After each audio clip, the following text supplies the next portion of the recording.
Sa Laguna naman, isinagawa ang isang one-time, big-time operation kung saan natimbog ang 11 hinihinalang drug pusher. Makibalita tayo kay Michael Sison. Sa bisa ng search warrant, sinalakay ng mga pulis ang 10 bahay sa Pagsanhan, Laguna, kung saan naaresto ang 11 umano'y tulak ng ilegal na droga.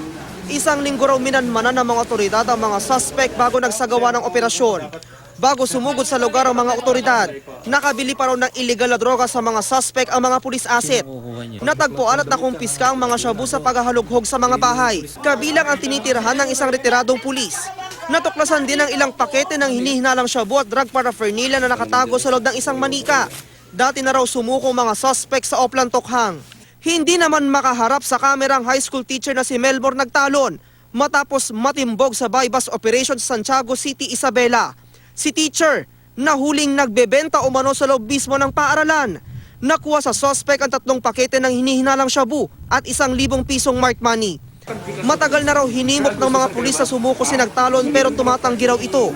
Nagbubukas ng hardware store ang biktimang si Charito Mepico nang barilin ng hindi pa nakikilalang salarin sa barangay Kinasang-an, Cebu City.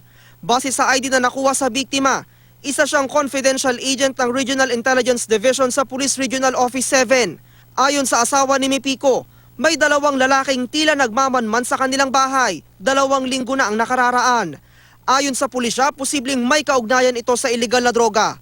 Inamin ng asawa ni Mepico na gumagamit daw ng ilegal na droga ang napatay. Sa San Manuel, Pangasinan, pauwi na sana si Romy Ancheta ng pagbabarilin ng mga hindi pa nakikilalang salaring sakay ng motorsiklo sa barangay Giset Norte.